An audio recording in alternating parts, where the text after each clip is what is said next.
Welcome to Advice for Grad Students. I'm Phil Haun. I'm an alum of the SSP program, and I'm joined today with Aidan Milliff. The comments made today by both of us are our own and don't reflect that of our institutions. Aidan, welcome to Advice for Grad Students. Thanks, Phil. Yeah, today's topic is the job talk. And so this is the second time I've asked Aidan this question since I didn't hit record the first time I asked him. But Aidan, what makes you qualified to give the job talk since you're actually out in the job market right now? Yeah, so I actually wanted to talk about this, even though I don't have this process totally in the rearview mirror, because there's a lot of stuff that you can start doing as a first and second year that actually makes this process less painful when it's actually time to start putting together the job. Okay. So I thought I could share some of that advice. Well, I think it's great to get some advice from someone with a fresh PhD who's out and knows what the market looks like and can provide some advice compared to somebody who's already made that leap. And so thank you for stepping up to this. What do you have to our first and second year grad students right now? Because that job talk seems so far away. Yeah, it is pretty far away. And there's a lot to do before you get there. But what you should start doing now, in my opinion, is attend every available practice job talk and attend definitely any job talk where MIT is interviewing candidates to hire as assistant professors, whether or not they're in your subject. So what I did, I think starting in my first year, thanks to the advice from a person who's now a distinguished alum, was go to every job talk I could find, keep notes on all those talks, and then decide for myself what I liked and didn't like about each of those talks as a presentation. Not just, you got notes on the research too, but notes on what was good or not as good about the presentation, and then compare those observations with other people over time. So I was basically collecting data on what excellent job talks looked like from my peers and from people who were applying for jobs at MIT. I think I went to probably over 3/4 of all the practice job talks in the 6 years I was at MIT, and nearly every talk where MIT was hiring external candidates starting in my first year. And it's a big time investment, but I think it's a good one. Well, I completely agree with you on that one. Seeing as many talks and seeing talks where talks fail, particularly how understanding your dissertation and the type of questions that get asked. So what else? What else? That's good prep for it. What else about the job talk? Yeah, two things. One's a bit of a follow-on to that first suggestion I made is when MIT was conducting searches in like my third year, maybe third and fourth year, I actually took the opportunity to meet with one or two professors and compare notes on the talks.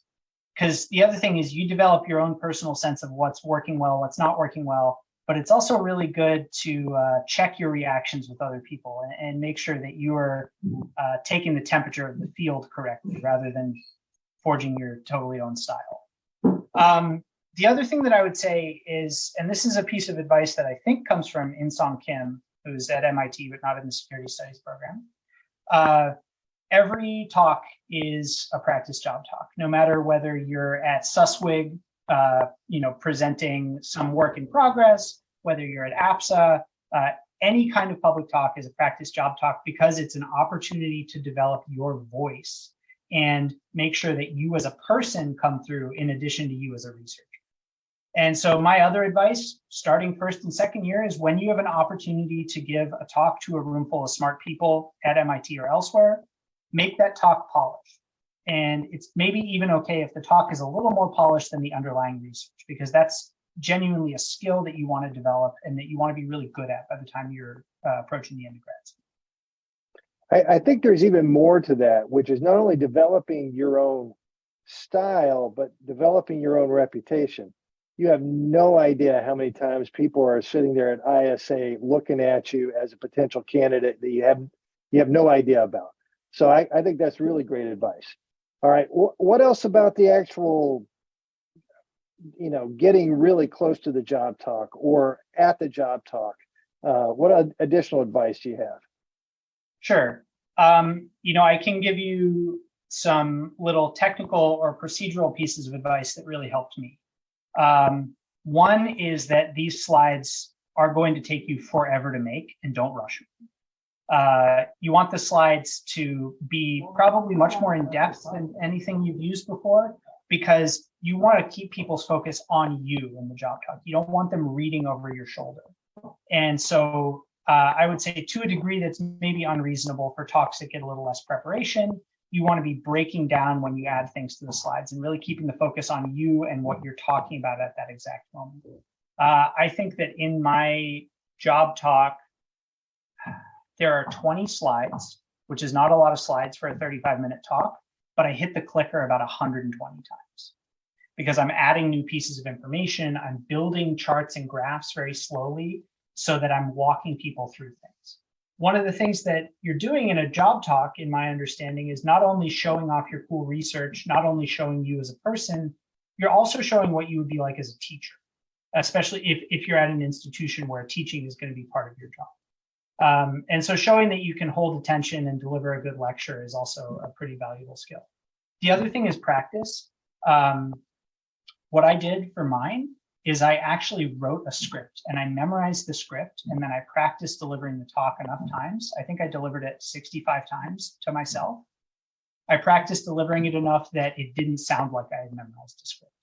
And I think that's a nice place to be able to get to, because that way you can get back on track if you're disrupted by questions, noises, fatigue, anything like that.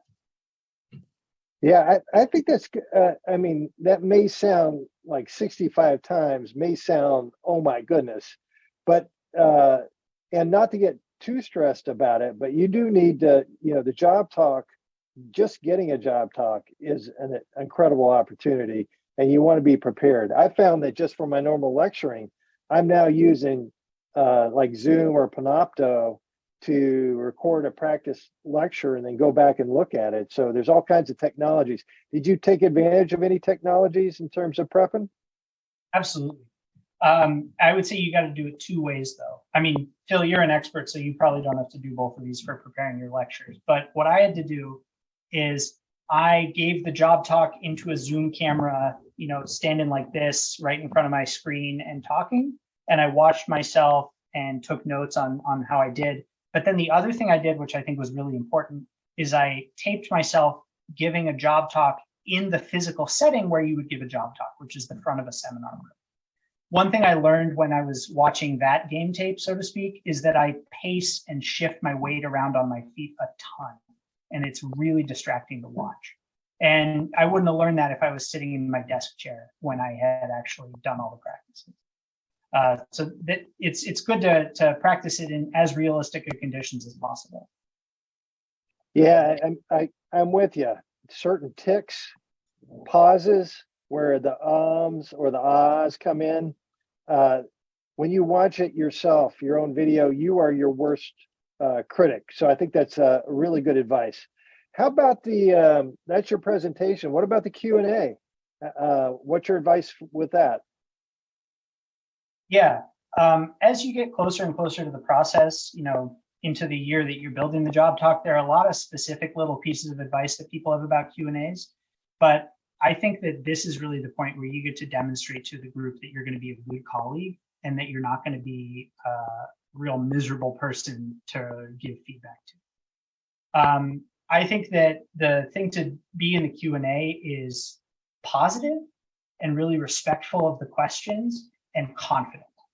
And a combination of those things. And then, you're obviously going to be defending your research, explaining your research, but you want to be generous towards the question. You want to acknowledge that your research has not solved every problem in the social world or every problem in security, and seed ground where it's appropriate. And then you also want to be demonstrating that you would be a nice person to have around. And I think that if you can do that in that level of pressure, that'll stick in people's minds.